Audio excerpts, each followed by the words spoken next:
నక్సలైట్లు చెలరేగిపోతారని రకరకాలుగా ఆ రోజు తెలంగాణ రాష్ట్రం ఏర్పడక ముందు మరి చాలా మంది చాలా రకాలుగా రాష్ట్రం ఏర్పడొద్దని చెప్పి ప్రయత్నాలు చేసిన విషయం కూడా మీకు తెలుసు.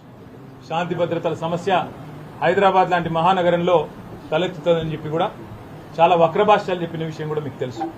కానీ 9.5 సంవత్సరాలు ఒక్కటంటే ఒక్క రోజు కూడా కర్ఫ్యూ పెట్టాల్సిన అవసరం లేకుండా ఒక్కటంటే ఒక్కటి కూడా మరి గూండాగర్దీ కానీ చిల్లర రౌడీ షీటర్లు వాళ్ళ దురాగతాలు కానీ ఇట్లాంటివేవీ కూడా లేకుండా 9.5-10 ఏళ్ల పాటు ప్రశాంతమైన వాతావరణంలో హైదరాబాద్ మహానగరం మరి కేసీఆర్ గారి నాయకత్వంలో ముందుకు పోయింది. అభివృద్ధి బాటలో భారతదేశానికి ఆదర్శంగా నిలబడ్డ విషయం కూడా మీకు తెలుసు. ఈ అభివృద్ధిని ఈ శాంతి భద్రతల పరిరక్షణను హర్షించిన ప్రజలు హైదరాబాద్ ప్రజలు ఏవైతే ఇక్కడ మంచి సౌలతులు శాంతి భద్రతలు వారికి కేసీఆర్ నాయకత్వంలో అందినాయో అవన్నీ చూసిన తర్వాతనే అటు 2018లో గాని 2023లో గాని 2 శాసనసభ ఎన్నికల్లో ఏకపక్షమైన మరి విజయాన్ని కేసీఆర్ గారికి వారి శిష్యులు మా అందరికీ కూడా అందజేయడం జరిగింది. అట్లాగే చరిత్రలో ఎన్నడూ లేని విధంగా 2015 జీహెచ్ఎంసీలో ఆనాడు కార్పొరేషన్ ఎన్నికల్లో 99 సీట్లు సాధించి ఒక కొత్త రికార్డు నమోదు చేసినాం.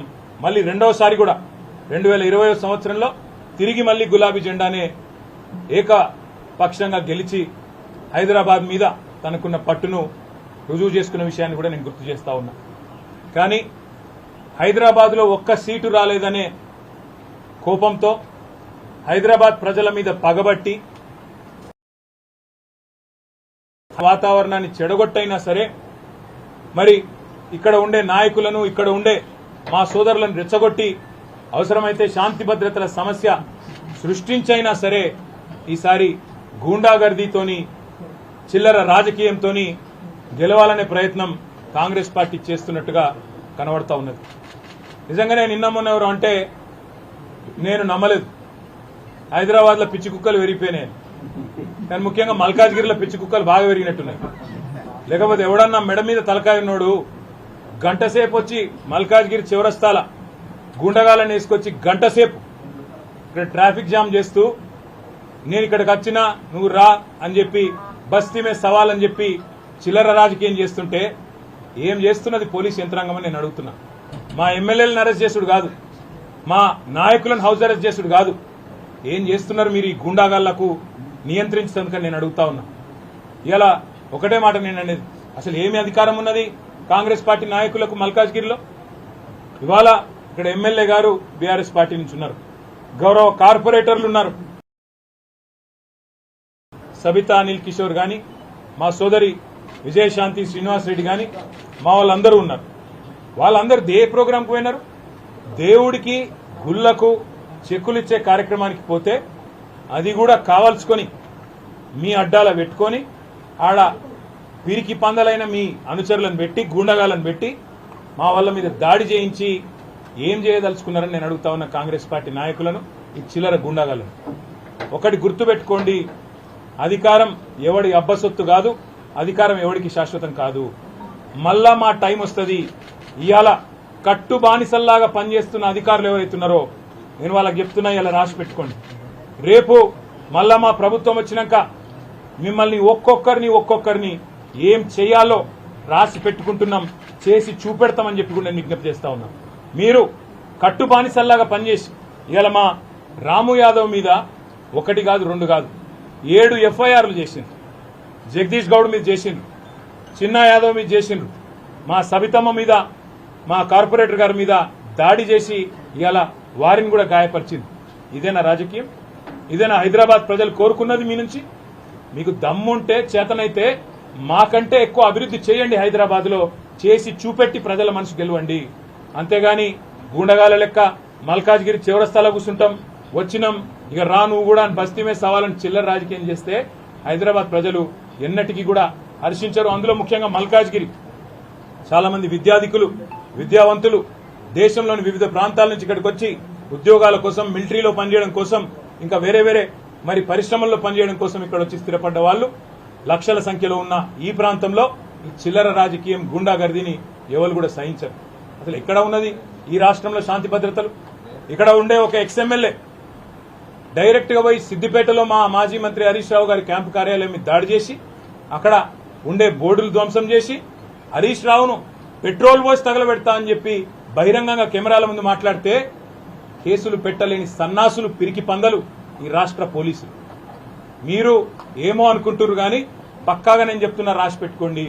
ఇవాళ శశిధర్ గౌడ్ అనే ఒక పిల్లగాడు రీట్వీట్ కొడితే ఆయన మీద కేసు పెట్టినరు, కానీ పెట్రోల్ పోసి తగలబెడతాను కాంగ్రెస్ చిల్లర నాయకుడు మాట్లాడితే వాని మీద కేసు ఉండదు. ఇదేనా నీ పోలీసింగ్? ఇదేనా పోలీసులు నడవాల్సిన పద్ధతి? అధికార పార్టీకి తొత్తులుగా కట్టు బానిసలుగా ఇదేనా పనిచేసే పద్ధతి అని నేను అడుగుతా ఉన్నా. ఇవాళ ఏకపక్షంగా లాగా పనిచేస్తున్నారో ఒక్కొక్కరిని ఏం చేస్తామో అధికారంలోకి వచ్చిన తర్వాత తప్పకుండా చేసి చూపెడతామని చెప్పి నేను విజ్ఞప్తి చేస్తున్నాను. ఒక్క రాష్ట్రంలో ఒక ఐపీఎస్ అధికారి మరి చివరికి ఆ రాజీనామా చేసిపోయే పరిస్థితి వచ్చింది ఇట్లాగే వ్యవహారం చేస్తే.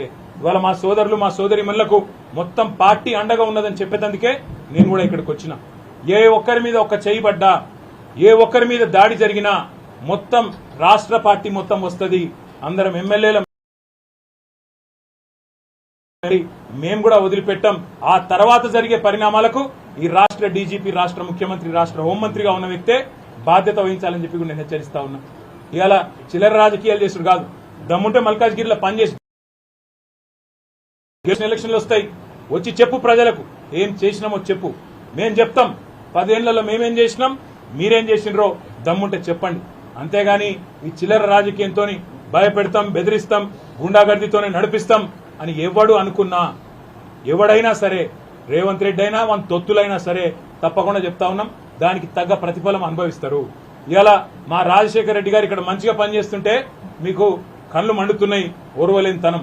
ఆయన ఎంబడ కార్పొరేటర్లు ఇవాళ విస్తృతంగా తిరుగుతుంటే మీకు అర్థమైతలేదు, మీ ఎంబడ రాలేదు కాంగ్రెస్ పార్టీలకు అని చెప్పి ఈ రకంగా వ్యవహారం చేస్తా ఉన్నారు.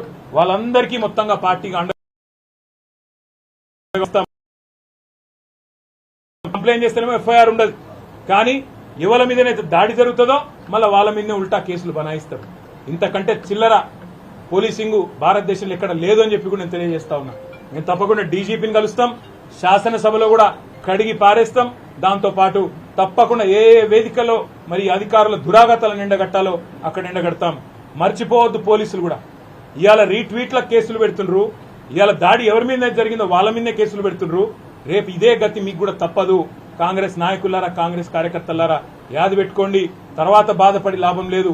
ఇప్పటికైనా ఒళ్ళు దగ్గర పెట్టుకోమని చెప్పి కోరుతూ మరి మా నాయకులందరినీ కూడా నేను ఒకటే కోరుతా ఉన్నా, మల్కాజ్గిరిలో మన పని మనం చేసుకుంటూ పోదాం. పిచ్చి కుక్కలు కొన్ని మరుగుతూనే ఉంటాయి, వాటిని పట్టించుకోవాల్సిన అవసరం లేదు, వాటి పేరు పెట్టి పిలవాల్సిన అవసరం కూడా లేదు. పిచ్చి కుక్కలు గాడిదలు తిరుగుతూనే ఉంటాయి రోడ్ల మీద, పని లేక పొద్దుపోక. వాళ్ళని పట్టించుకునే కర్మ గాని, వాళ్ళని కనీసంగా గుర్తించాల్సిన కర్మ గాని మనకు లేదు. ప్రజలు ఎన్నుకున్న 50,000 ఓట్ల మెజారిటీతో గెలిచిన ఎమ్మెల్యే మీతోనున్నాడు, అట్లే గెలిచిన కార్పొరేటర్లు మీతోనున్నారు, ప్రజల ఆశీర్వాదం మీతోనుంది. మనం ఎవ్వనయ్యకు భయపడే అవసరం లేదు. తప్పకుండా మీకు మొత్తం పార్టీ ఏ సందర్భంలో ఏ పరీక్ష వచ్చినా అండగా ఉంటది.